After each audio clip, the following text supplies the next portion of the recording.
What is up, Minties? The Uncanny Omar with near mid condition. I'm back from my semi vacation. Even though I was still making videos for the channel, they had already been pre-recorded, but I did take a week off, so I didn't reply back to any comments and things like that. But I am back. Where'd you go? Nowhere. Home. I stayed home. That's a good vacation. I read things I've been wanting to read for a long time and watch silly Godzilla movies from that show, the Criterion Collection. Oh, yeah, and my wife and I had a wedding to go to. Her sister got married. So I was like, okay, I just needed a little break from doing videos. So I had pre-recorded some a couple weeks ago and started dumping them in the channel. And then today's our first live episode that I'm back doing again. And we're going to be talking about the Marvel solicitations for February of 2020. And I am not alone. Today, I am joined with this guy right here. This guy, Kurtis, from the Epic Marvel Podcast. How are you doing, sir? I am doing quite well. I didn't have a vacation. In fact, I just moved houses, and so it's been a fairly stressful time. And I don't have any bookshelves, so all of my books are in boxes. So right now, I can't really get at any of them. But you know, the joy of having moved all your boxes of books. That part's not a joy.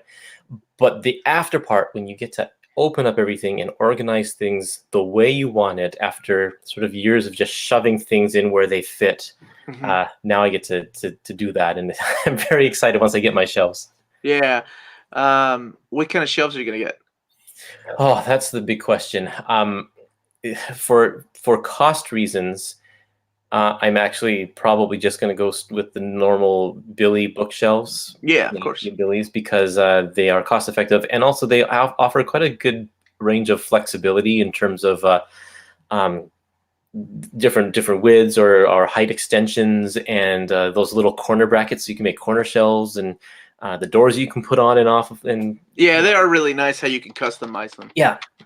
You don't really, I don't know of any other brands that really have that sort of level of customize ability. Not for that price. Not for the prices that you get from IKEA. Yeah, exactly. I completely agree.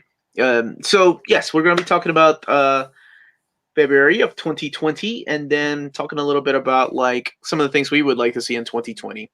Now Kurtis runs this Epic Marvel Podcast, which is where that's his big love, right? Like, you love the Marvel epics.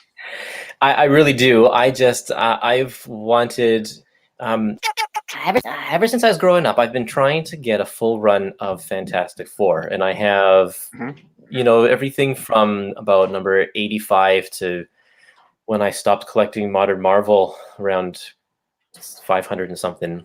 Okay. And then those upper ones are just too expensive. I just can't afford to drop all of the high dollars for those high issues. And so I've been loving the fact that Marvel has an initiative to print all of it, like from start to finish, or at least up to a point that I feel like I would be fine stopping with, or stuff that's collected from there on in, and from start to finish. And when I announced that, I'm like, this is what I want to do. This is my chance to read all of this stuff that I have never been able to read before. All of Iron Man. I've never touched Iron Man before. So this is your first time reading it through yeah, a lot of this is the first time.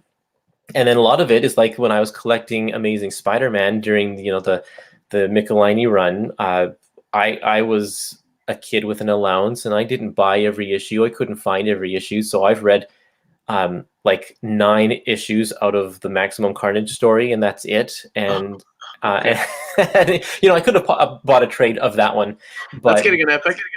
It is, and I'm excited to finally read the whole thing, because I've just been putting it off since I've been waiting for it to come out in epic form. So this is great. I love the format. I love these long unbroken runs. I'm not as much a collector of artists or writer specific trades.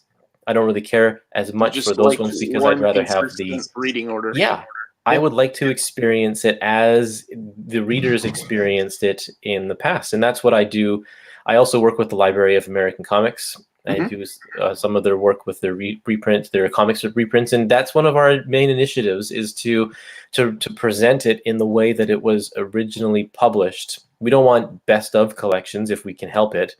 We want to go from the very start to the very finish. So I'm working on the For Better or For Worse books with Lynn Johnston.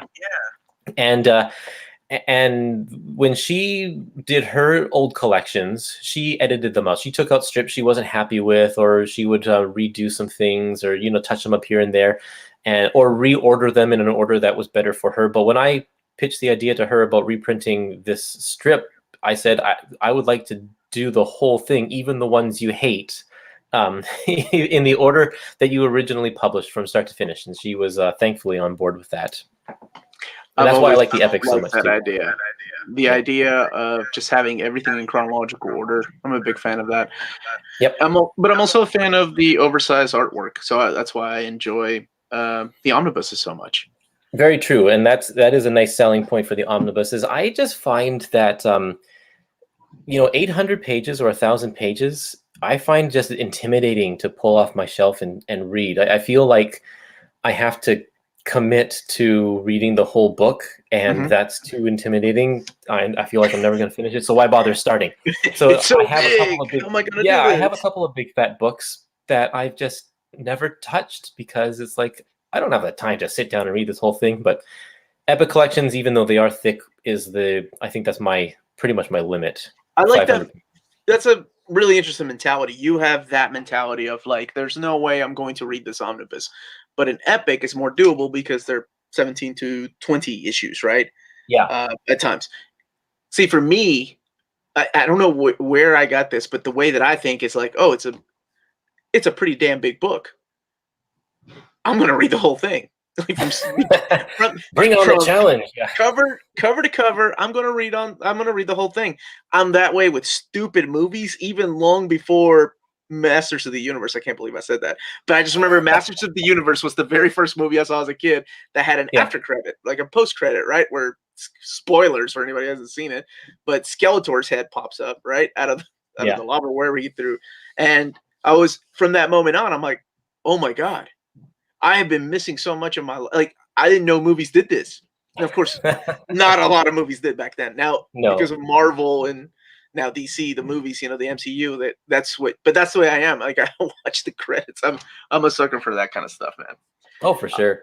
No, and I can understand that one. And that's not as much of a commitment. It's like you sit through 5 minutes of a credit roll and then you're done. But I have 3 young kids, and so I don't have I don't often get the time to just sit down and read for long periods of time. And so to the epics I can read in a reasonable amount of time, but then the omnis, they just would take me forever. And then I'd be like, oh man, I want to read something else. I usually jump back and forth between silver and like modern age books. And that's just a hang up of mine. I don't do that. I don't know why I don't do that. I probably should just put it down. Everybody's different though. Some people can go through. I mean, there's people that just read Silver Age and they're like, okay, this is my stopping point for me. I'm done with whatever. Okay, so let's get started. Let's go ahead and start looking at the upcoming books. Again, these are solicited. Let me go ahead and share my screen really quick though. These are solicited for the month of February, but sometimes, these some dates are subject to change. And of course, let me see. Let's try it this way. You all let me see when you can. Let me know when you can see this, everybody. Once you can see the actual. You able to see this, Kurtis? Yes, I can. Okay, good deal.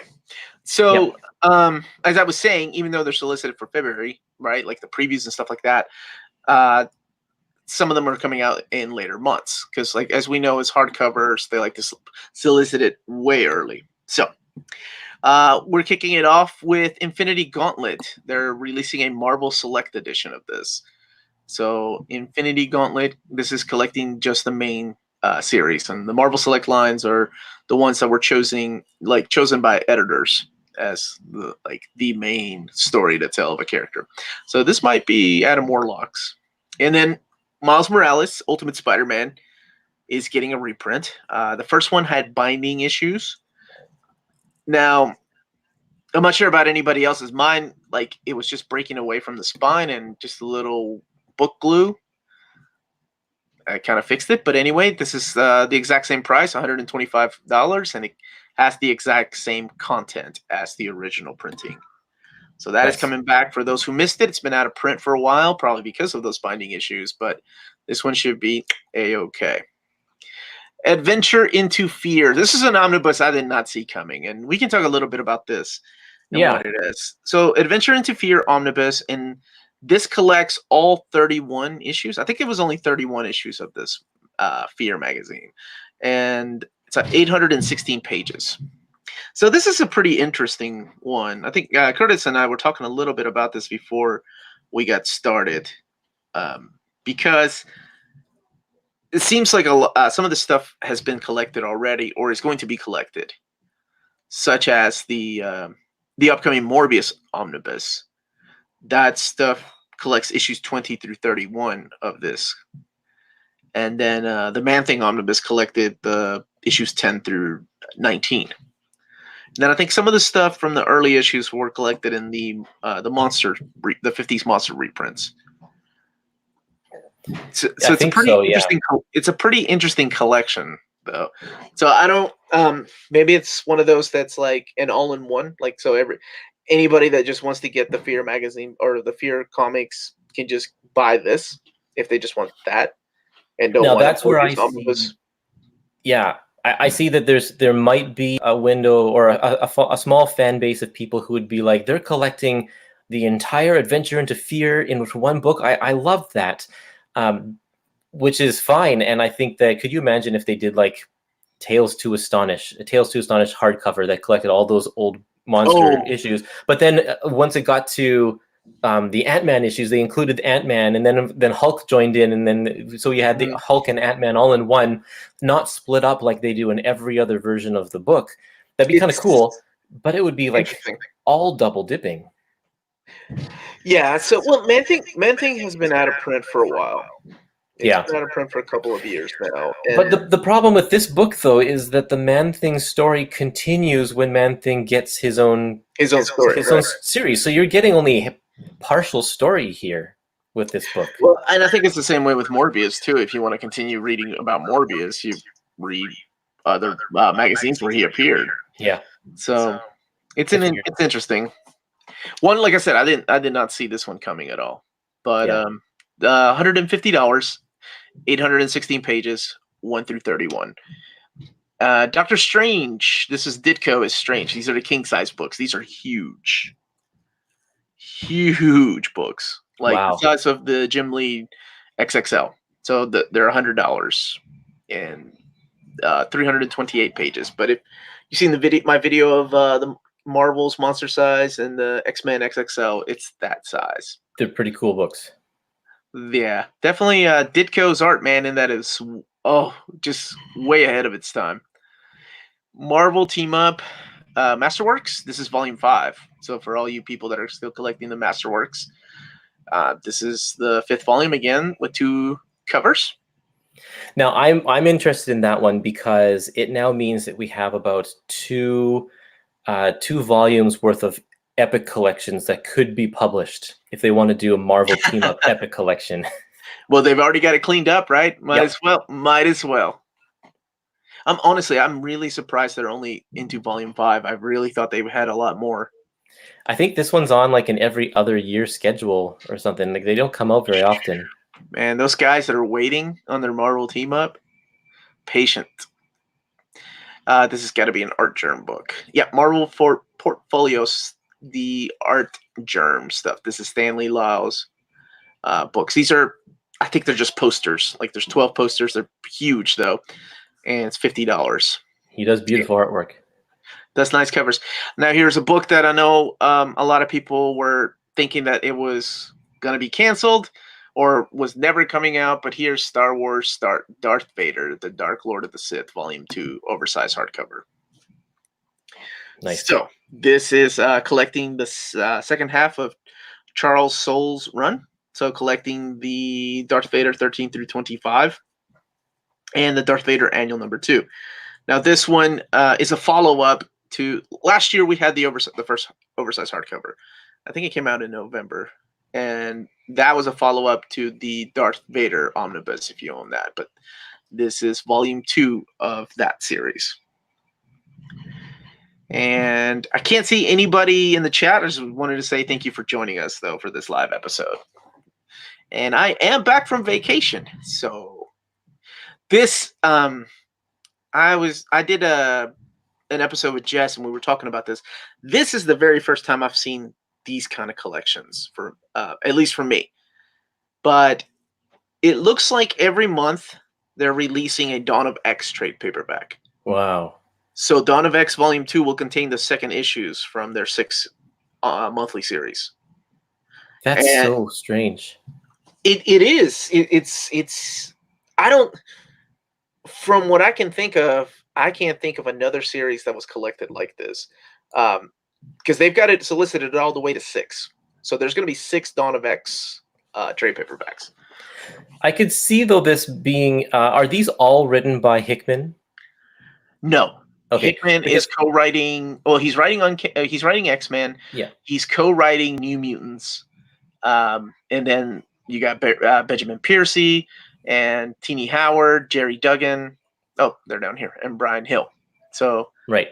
So what this seems to me to be like is, if you think about like the Spider-Man Clone Saga trades, where all of those have all of the Spider titles in there, and they just kind of insert them in a particular order that makes sense because the continuity is so tight.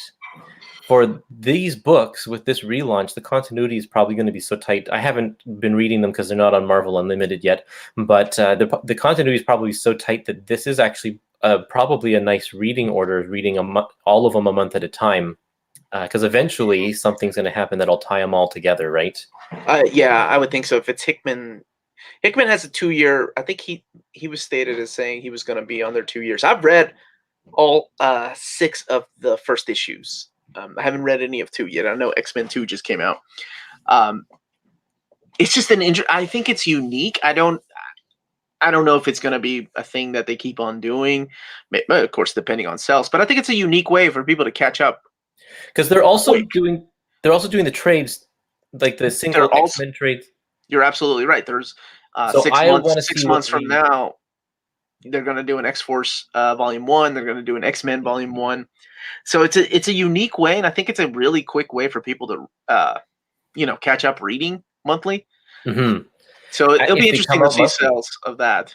That's a very cool idea, because you could subscribe to that and get if it's coming out every month, then you get that on a regular basis. That's kind of cool. I want to see what the sales numbers are when they eventually release these sales, comparing the single issue collections, mm-hmm. or the number 1 issue collections, or the multi-issue single title collections. It's one of those things that I know some people are about, right? They're like, I don't like single issues anymore. I'd rather I'm a trade waiter, or why can't things just be written into trade instead of coming out every month? Yeah, it's almost like that. The answer to that, it's like, yeah, the single issues are out, but guess what? Here in like 2 months, all number 3s are going to be collected in one trade. It's kind of like how they would do things in the UK, where their book has multiple stories, multiple characters in one issue. Oh, you're right, because that's the way it was with Transformers. That's why. Yeah. Or G.I. Joe. G.I. Joe was packed. It was called something else. Force something. Okay. Anyway, sorry. Moving on. We have Black Panther and the Agents of Wakanda, Volume 1. This is Jim's sub-series, and it's the 5 issues. You got Kazar and Wasp. All right, that's pretty cool. I haven't read that. I haven't even read this yet. This is how far behind I am on Annihilation Scourge is out. This is Matthew Rosenberg. Dan Abnett is writing some of this. Okay. Oh, wow. So does he have? Are they reprinting some of his old issues? It looks like it's all new stuff. It's Annihilation Scourge, Alpha, Nova, Silver Surfer, Beta Ray Bill, Fantastic Four, and Omega. Yeah. So it looks like it's just a one shot. I have not read that, so I'm curious to see how good it is. Continuing the Coates series, this is volume 3 of Captain America, and he's getting a oversized hardcover. It's good to see those oversized hardcovers. I know a lot of people are excited to have those back from Marvel. And speaking of oversized hardcovers, I believe we're going to need one more to finish out Jason Aaron's Thor, and then we can start talking about some omnibuses. But here is King Thor trade paperback. This is only 4 issues. I love that cover, but it's got the best of the best. It's got Azad Ribic, Russell Dodderman, and Mike Del Mundo teaming up with Jason Aaron for his final run on Thor before Donny Cates takes over the book. And I would assume this is probably mapped with the rest of Thor and then more of the Kings for another oversized hardcover. And now we have Strike Force Volume 1. This is a Teenie Howard series. Is that the Hood? Okay. It's got Blade, Monica, Son of Satan, Hellstrom, yeah. Spider-Woman, Winter Soldier. Interesting. And okay, who's the Teenie Howard and Herman Peralta? I have not read this, but apparently it was a spin-off of the War of the Realms book. But I don't remember I was gonna say these were the characters in there. I don't remember these characters except for Angela. Well, scroll down. Maybe this is on. Oh, it is Strike Force. Yeah. Yeah, that's Strike Force. This is more of the Al Ewing, Immortal Hulk Volume 6. This book has been awesome. It really has. I am so happy that they announced the Volume 2 of the oversized hardcover. So, okay. Trigonosis. I jumped in the chat for a second. Trigonosis is saying that's Wiccan. Thank you guys, and so did Freddie. And Django Fett is asking, is X-Men Gold or X-Men Blue worth checking out? Oh, how do I answer that? It's hard to answer something that Cullen Bunn did Blue, and then Marc Guggenheim. Check out X-Men Red. That's my answer. Check out X-Men Red. Oh, it's so good. I was so sad that series didn't last that long. Oh, I'll have to check it out. I skipped over that stuff. X-Men Blue was about the original 5 lost in time, and now they're here, and it's kind of their final hurrah. X-Men Gold is the new team of Kitty Pryde, and it's X-Men Gold spoke to me, spoke to my X-Men heart, but for some reason there were a lot more lows than ups. But I don't know. That was just me though. That's my opinion. Star Wars Volume 13, that should finish out that series because it ends with 75.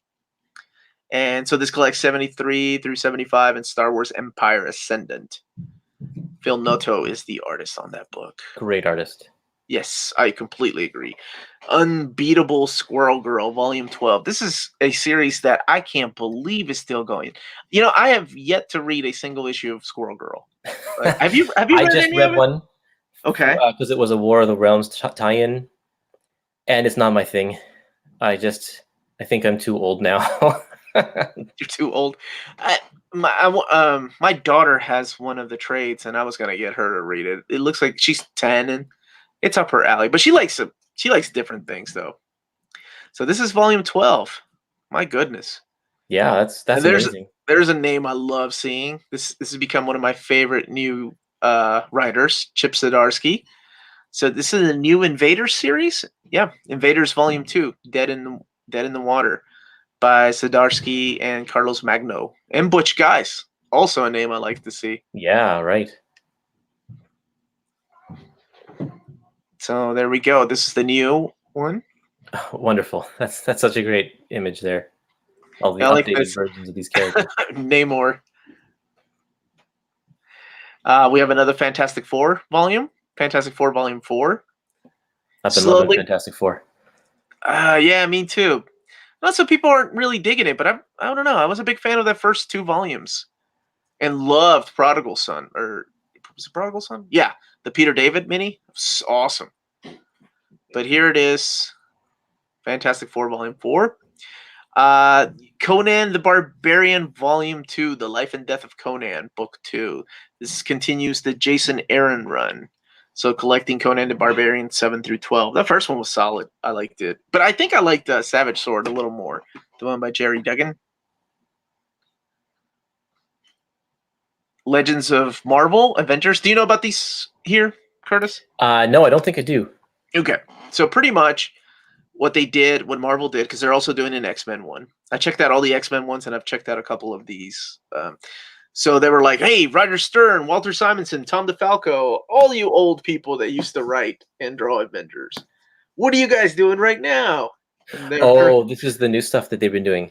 Yeah. So it's called they're all called different things. So they're all little one shots, right? Like Hulk had a one shot, which this of course will be Peter David and Del Keown. Last Avengers or Last Call or Avengers Loki Unleashed. That's like Roger Stern. Thor, the Worthy. I haven't read Thor, the Worthy, or Captain America and the Invaders Bahamas Triangle, but it's all. I mean, you got Roy Thomas back, Tom DeFalco, like I said, and then this I've read all of, and this made me happy. It's just you got Wolverine Exit Wounds, Larry Hama, Alpha Flight, True North, and New Mutants War Children, and that teamed up Bill Sienkiewicz and Claremont, but they also have New Blood in there, like Ed Brisson. So it's always good to see that too. Yeah, I think I saw some preview art for that New Mutants issue, and it's just fabulous. I can't wait when those come on Marvel Unlimited. I'll check them out. It's beautiful, man. It just reminds me of old school days of getting those after school. Here's a character that kind of came, and I don't know if she's still even around, but Marvel Comics Presents came back this year. And she was, I know at one time everybody was looking for her first appearance. But this is Wolverine, the daughter of Wolverine. I don't think that's her name. So apparently we have this character who could be the daughter of Wolverine. I've only read the first 2 issues, so I don't know if she really is or not. And the solicits also ask, could she be Wolverine's daughter? I like that. From the pages of the Fantastic Four, here's the Future Foundation. A dude like Jeremy Whitley, the guy that wrote Wasp, and then Paco Diaz, and the covers Carlos Pacheco. I didn't even notice that. Yeah, it's nice. It's too bad the series was canceled. Yeah, I was a big fan of the Future Foundation. That was one of the things that I love that Hickman did with that book. It was so unique, and it gave home to these characters that have been kind of orphaned. Yeah, and that's what I miss. I think because. Well, I can't give away what's going on in Dan Slott's series, but there's some things that are missing that you're like, hey, wait a minute. Where are these characters then? Yeah. One of my favorite series that I was hoping would get an oversized hardcover, but I get it. Black Widow by Mark Waid and Chris Samney is getting a complete collection. So this is all 12 issues of that. And if you haven't read it, it is probably one of the best Black Widow stories out there. Was hoping that was going to get that, but... Maybe one day. Yeah, that's right. It's never too late. Black Widow Marvel Team Up trade paperback. Now, this is just a team up trade paperback. It's not a complete collection. It's not an epic. You have something to say about that? Yeah, I was kind of upset to see this one as not an epic collection. Of course, you people know that I'm definitely a fan of the epic collections, and this could easily be Volume 2, Epic Collection Volume 2, pushing the other which is Volume 2 to be number 3, because this is the stuff that's kind of in the middle. In the middle. Mm-hmm. And what really bugs me is that there are 3 short stories from Marvel Comics Presents here. Yeah. That aren't going to be collected in the other 2 Black Widow epic collections. I'm assuming that Marvel Team Up will eventually get epic collections, so I'll get those issues. And then the Marvel 2-in-1 epic collections, I'll get those issues from this collection. But there are those 3 stories. So my question is, do I buy this trade paperback just for those 3 Marvel Comics Presents stories? Are you asking the guy that bought the updated Chuck Austin X-Men collection because it collects 2 orphaned X-Men Unlimited issues? You're damn right you buy it. I guess so. Yeah. I don't even. The thing is, the difference is that this is actually good stuff. The Chuck Austin X-Men run is notorious for being horrible, and I still bought. I upgraded it. Oh man, I'm an idiot. But anyway, yeah, that's me. Taskmaster, a character that's rumored to be in the I think he's still rumored, the new Black Widow movie. Yeah. So I have not read this. This apparently came out. Is this the? Wait a minute. Okay, so I've read this. I've read the 2002 Taskmaster 1 through 4 because that was drawn by Udon Studios. That was like Omar Dogan, Arnold Sang, and those guys. They drew that. And Fred Van Lente, did he do the 2010 one? Because I did not read that one. And then the Marvel Comics Presents 2 and Age of Heroes 3. So I love Taskmaster. By the way, I think in the 2002 series he had another outfit, so don't expect this outfit. This like they were trying to make him edgier. Yeah. So that's the best thing about the movies, the Marvel movies. I mean, there's lots of good things about the Marvel movies, but I love the fact that we're getting these obscure trades. It would never, ever, ever be a reason that Marvel would want to put out a Taskmaster trade paperback if it weren't for this movie that's coming out. Okay, so I was under that belief too. I was very much like you. I'm like, okay, why would Marvel ever want to release these kind of things? And then I started noticing a thing, and then, like I said, talking to David, like I started getting a better understanding. I really do believe they want to put out everything they've done. Yeah. Like, there's collections like Man Wolf, right? Or Tigra, like that are getting complete collections that, I mean, that they're not attached to any movie or any. That's true. Yeah, right? that's a good point. And the story behind Man Wolf was funny because it was one of my earlier videos where I was like, okay, Marvel, just tell us. We know that they're gonna make a movie and he's gonna make a cameo in the new Spider-Man Far From Home or something. And my first conversation with David, he was like, I just saw a stack of Man Wolf comics, and he was like, huh, we don't have a collection of that character yet. And that's it. And I'm like, oh wow, I really thought you guys like had a master plan. And I mean, and they do, right? I'm not saying they don't, but it's just funny that collection, that's how it came about. Well, that's cool. That's good to know. It's great to think that if they're thinking like that, if they're like, we got to get a Tiger collection, we got to get these collections out there, then I know for sure eventually everything I want will be on my shelf one day. That's really great. And we're living in a time right now where A-list characters like Aquaman, or I don't know if you call him A-list. I think he's A-list. Like they can't get out. Like they're canceling his books over in DC. Oh God! But yeah, Marvel's putting out Tigra, and MODOK. Yeah, MODOK. Yeah. Like, and the collection. Actually, I've got an early one, and I was reading it. I'm like, why would anybody want? Oh, wait a minute! None of this stuff has been collected anywhere, and I actually enjoyed this the miniseries, the MODOK 11 or something. Yeah. Yeah. So there's a lot of stuff like that gives me hope that it. Yeah, I know it's not, I'm talking about Marvel, but it's hard not to think like, why in the hell is DC? You're right. You're absolutely right. Why was Cape Crusader or Dark Knight Detective ever canceled and brought back? Those ones, I forgot about that. Yeah, that's even more important. Right? Those that's their answer to complete collections, or trying to be, I guess. I don't know. Or even an epic format. Those are the post-crisis Batman stories that I know I've been wanting, and I'm not alone. Yeah. There's lots of people that want those things, and they're like, okay, no, we're going to cancel it. No, we brought it back. I don't know. So anyway, Blade, Marc Guggenheim, complete collection. This was the 2006 series, and it also contains the Wolverine versus Blade special. And something else that I like seeing right here, this is the Fantastic Four Heroes Return, Volume 2 complete collection. Not an epic, but complete collection because this is the post-Onslaught. And I guess, do you this is a question we can talk about after the show and get people involved too, but I'm just reminding you not to so I don't forget later on to ask you is, do you think that like the Spider-Man epic collections will continue until his numbers started changing? Because that's what I thought it's going to be, right? Like, yeah, until the final volume 1 is over.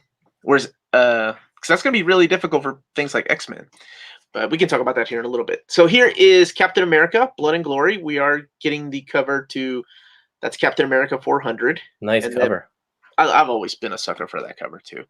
And back here is the that's the cover to the Blood and Glory, I think, number 1, if I'm not mistaken. That's the Punisher.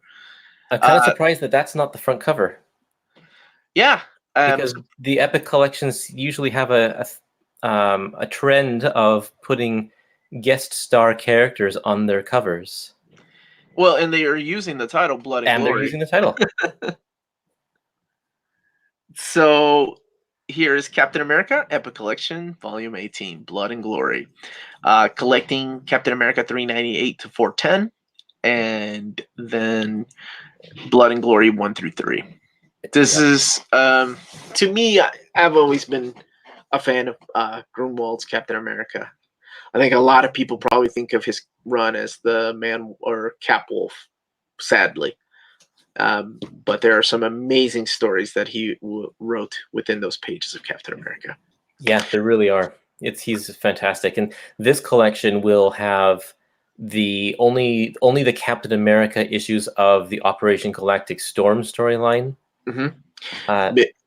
And the Avengers had all of it. They had all of them. Yep. And so this one will only have the Cap specific issues with probably text boxes to catch you up to speed what happens between issues.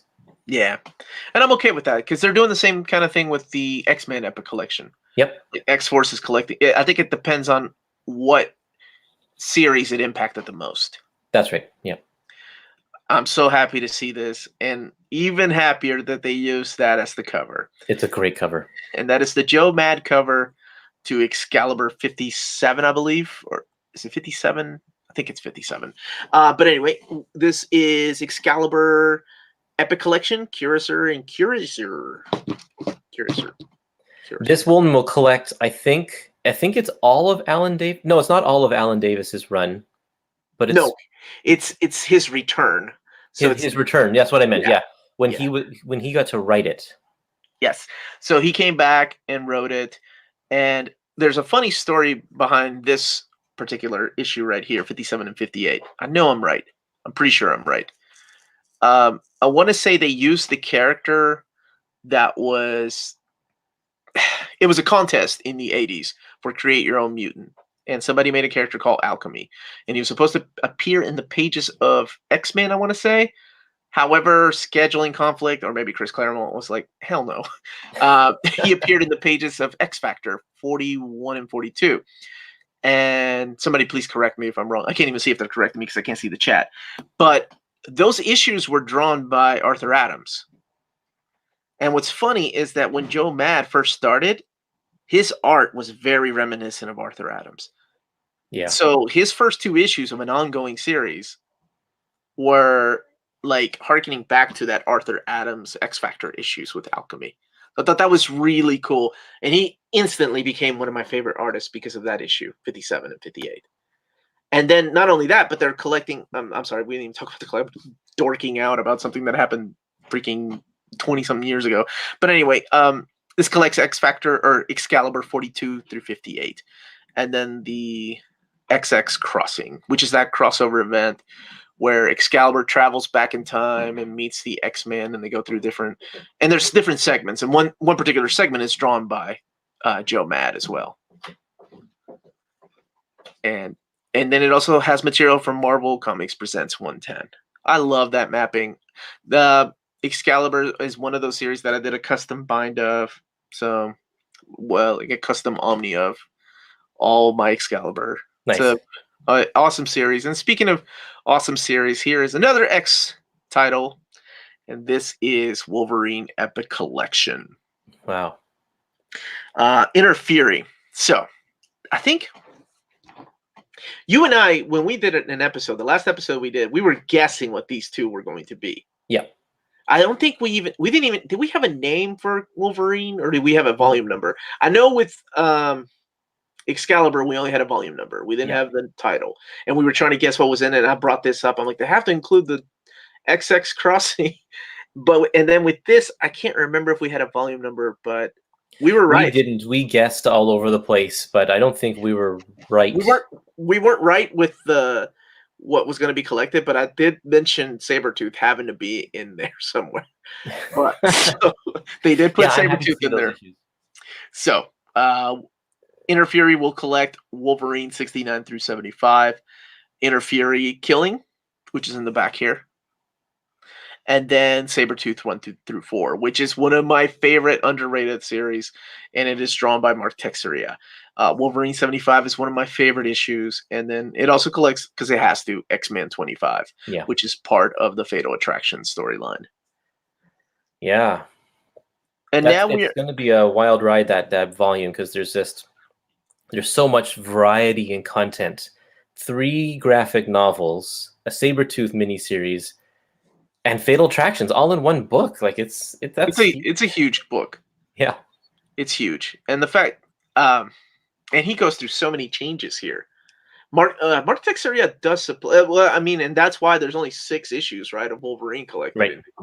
Right. Everything else is just Inner Fury, Killing, Global Jeopardy, Sabretooth, X-Men 25. I love the fact that they collected X-Men 25. There's no way that you couldn't.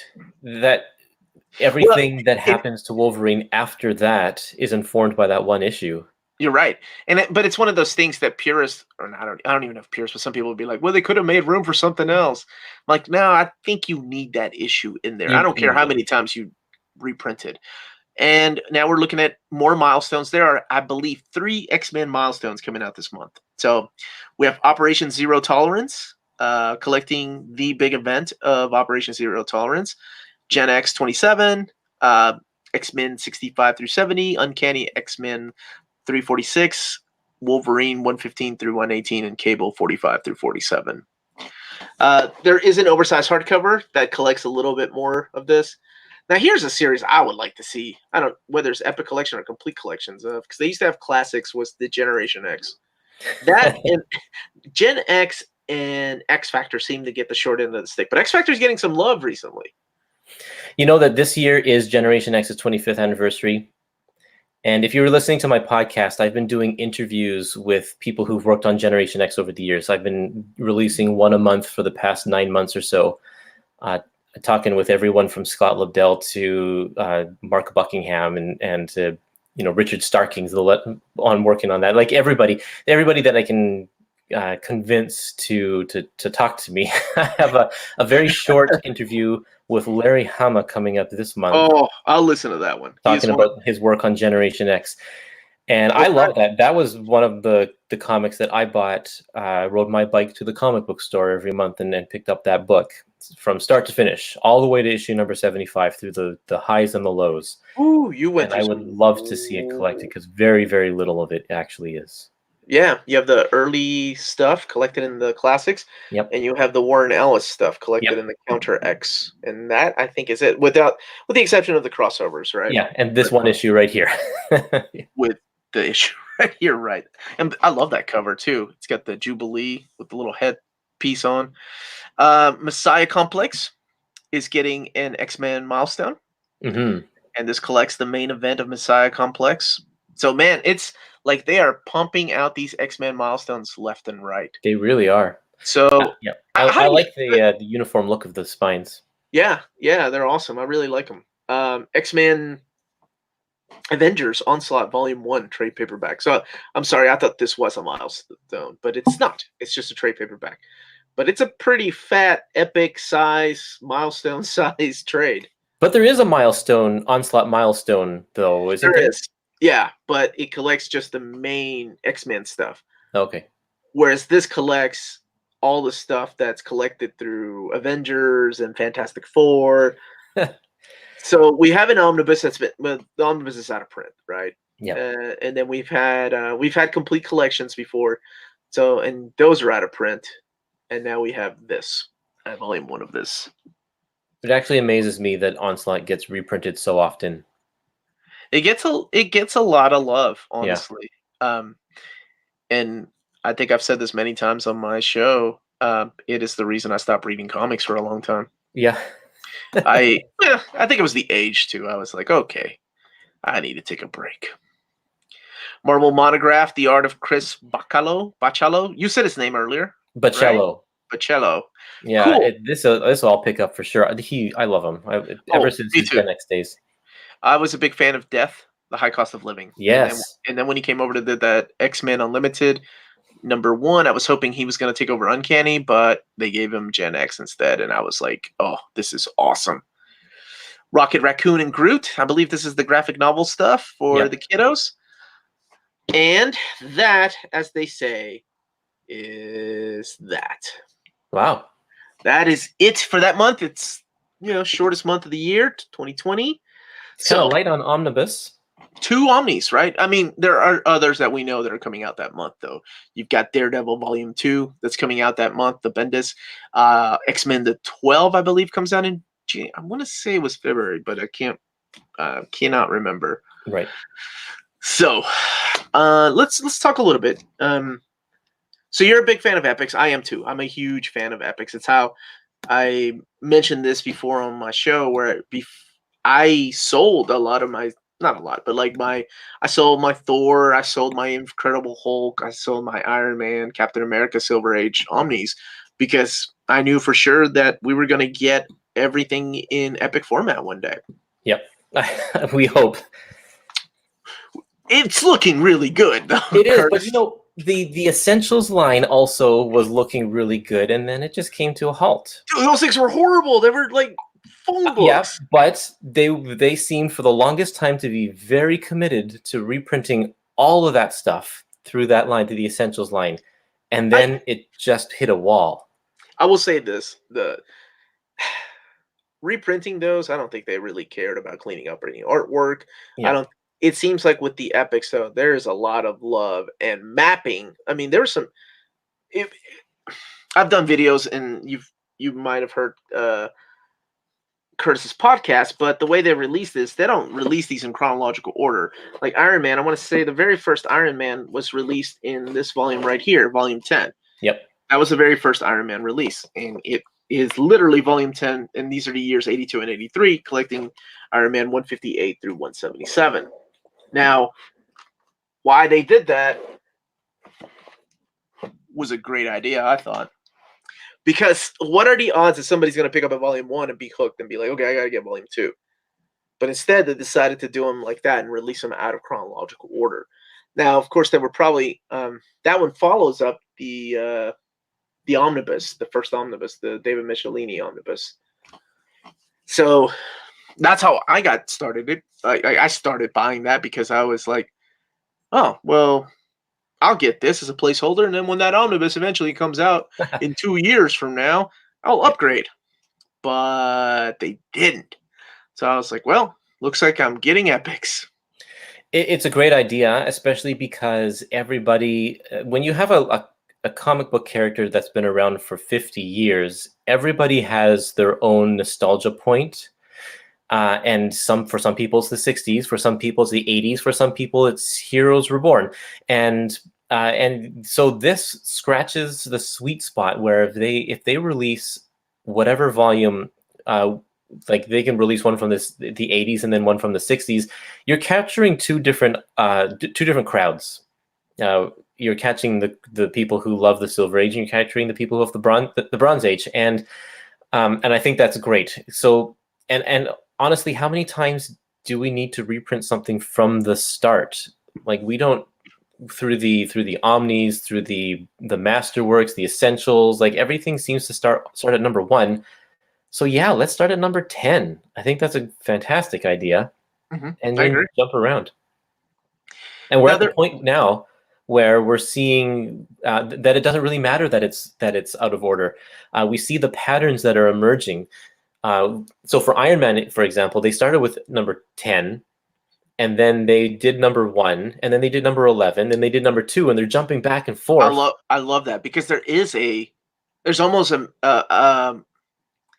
it's pretty much 2 separate lines. It's almost like there's a little madness to it, but it also makes perfect sense. Like, oh, this is what they're doing. Hold on one second, I gotta answer this question. Stupid question, no such thing. What happened with Gambit's suspiciousness as the killer of the X-Men? Onslaught. Yeah.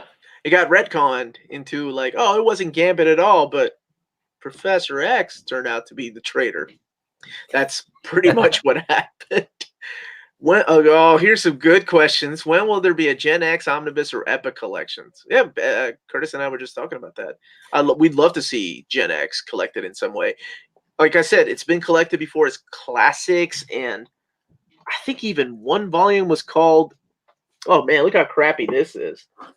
This is old. Yeah, I have that one.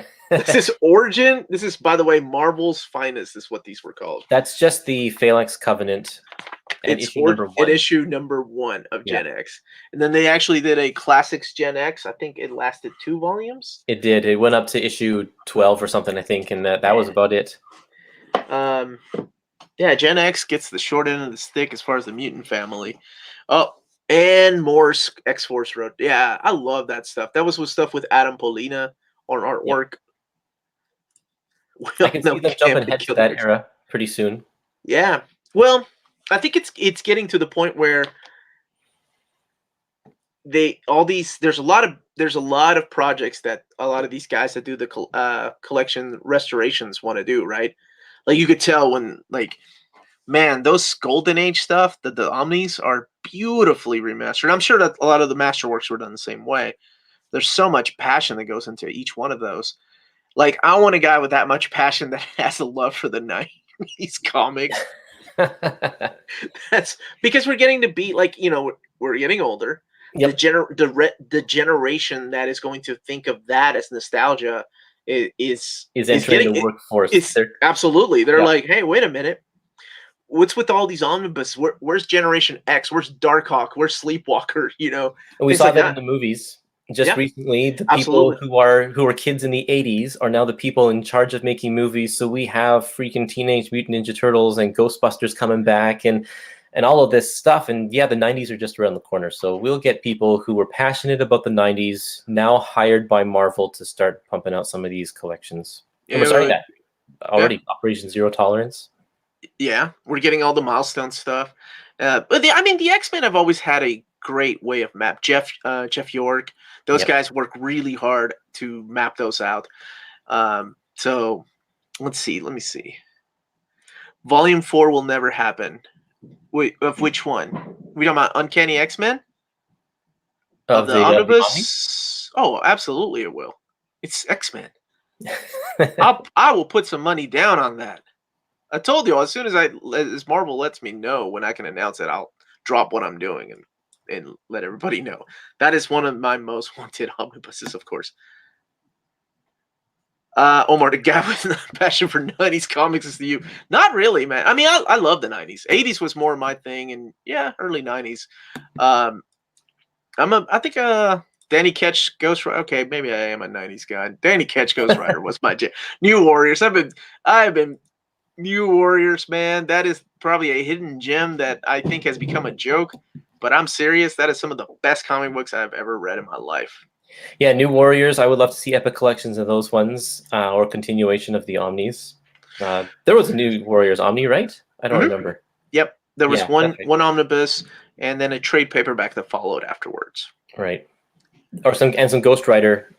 I know the Ghostwriter just entered Masterworks, and there's a popular opinion that the epics don't come out when the Masterworks come out, just so that they don't double up on their buying audience there. But if they started an epic collection for Ghostwriter and started with the Dan Ketch era and it's volume 6 or whatever, that'd be really, really cool. I would be all over that. Where's my epic collection? Okay, well, let's talk about some things that we haven't seen in 2020 yet. Because we know that Marvel likes to put in things too. It's not, this isn't everything. So where's my epic collection, Amazing Spider-Man Volume 6? What would you like to see, Kurtis? I would like to see them finish Ant-Man. Because they just need one more, right? They just need one more. It's like they left off 10 issues of Tales to Astonish. Was that it's really not much more, and then they'll have to pad it with something else. All of the other Ant-Man or Scott Lang or Black Goliath stories that go in there. That was 4 years ago, wasn't it, when that one was released? Yeah, it was. It's been a long time. So I would really like to see them pick up volumes that have been dropped. We haven't had a second volume of Marvel 2-in-1. We didn't get one last year, so I'd like to see one come this year. Mm-hmm. And I would really like to know if we're going to get any more Moon Knight going into the more modern stuff, the Marc Spector. Marc Spector. Yeah. I think Moon Knight is over and done. if they do Moon Knight, it'll be Mark Spector Moon Knight. I think. Like as a complete collection. As a maybe? complete collection, probably. I think the They Epic. could. Yep. We'll see, and I expect if the TV show does well for Disney Plus, then they'll start printing out some more of that stuff. I hope. But that's what I would really like to see. I'm hoping that that Alpha Flight Epic. Alpha Flight. Absolutely. I love that. I just saw that and caught my eye. I had to think that's a good recommendation. Alpha Flight is great. I would also like to see Captain Marvel get his own Epic Collection series, but I'm surprised it hasn't. I want them to fill the holes, the little gaps that are in there. Amazing Spider-Man Volume 16 is just it's missing to create a really nice long run of Spider-Man. And then there's one Iron Man. Which issue is that? I gotta look it up here. Isn't there Iron Man number 12? What's going on, brother? Diversity Comics. How's it going, man? You've had him on your show before, or he's had you on his show. I've been on his, yeah. Yeah, nice guy, really nice dude. Iron Man number 12. Iron Man number 12, because we've had 10, 11, and we have 13 to 17. You're right. So if we got number 12, we'd have 10 years of Iron Man all collected all in a row. That'll be the last one release. when you and I are in our 50s going, hey, did they ever release? We'll do an episode. They ever release Iron Man 12? No, not yet. Yeah, you know what though? We're 6 years into the Epic Collections now. It's been running for 6 years. We're hitting the halfway mark with a lot of these titles now. That they now have 11 or 12 volumes released, like Captain America. If that's the case, and if they keep up the 2-a-year schedule, then we could potentially have everything over and done with in another 5 or 6 years. Wow. That's not too long to wait. It's not, but I think... Okay, so let's talk a little bit about that, because I love talking about Marvel Epics. I think that part of the issue, whether it's good or bad, is that they introduced so many things as epics, right? Like, so now people only collect epics are like, well, crap, it's 5 or 6 a month I'm going to be buying. That's a $40 book, right? Yep. It's not a joke to spend that much money on books like that. I think in the same way that omnibuses are a thing. Like we see omnibuses and we get excited about these, but there's like 4 or 5. So Marvel has to draw the line at somewhere. Like, okay, obviously people are not going to buy 10 omnibuses a month unless they're made of money or crazy or whatever, right? I mean, some people do, so whatever. But coming from a business perspective, it's like, where do you draw that fine line of how many of this particular format do you release a month? It's got to be a little difficult decision to make. And I think that's part of the thing with these, right? Like when these first started, everything was Iron Man, Thor, Captain America, and Avengers, right? That was it. That was the main 4. And Spider-Man. And then Spider-Man and FF came and joined the party. Yep. And then I thought for a long time, I'm like, okay, that's it, man. They're just focusing on 4 to 6 titles. We're gonna get it. And then, man, the mutants started coming in. And when mutants come knocking on your door, they're coming in and they're bringing their friends, right? X-Men's coming in with X Factor, bringing along Excalibur. Oh, dude, and New Mutants, which I was very happy about. But for the most part, they didn't slow down the production of those other lines. They kept it consistent. It's been steadily 2 volumes a year. Now, last year, there was only 1 Captain America volume, so that's a little odd. But it's not like adding all of these new ones meant that there was 2-year, 3-year gaps between volumes of Spider-Man. No, they haven't slowed down. No. But, so it's also Spider-Man, though, so it sells. Right. And yeah, I mean, like characters like Moon Knight had a big gap, like 3 years between volume 2 and 3. 2 and 3. But that's, I don't know. That's a little bit more understandable, I think. And I think that might answer one of your questions. That's like, oh yeah, oops, we forgot about Ant-Man. When's a good time to release another volume? Maybe when another movie comes out, people will remember. They had their chance with Ant-Man 2, and they didn't do it. You're right, and all it would take was the 2nd volume. Yep. So you want to see that? I want to see. I like to see more Incredible Hulk from the 70s be released. Yeah, the 70s is a pretty dead area for the Epic Collections. There's not much in the 70s. For a lot of these. Mm-hmm. Pardon? Yeah, I said for a lot of these, and I wonder why that is.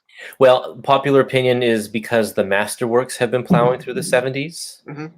And if they don't want to release Epic Collections close to the same release date as the Masterworks, then they're going to avoid the 70s.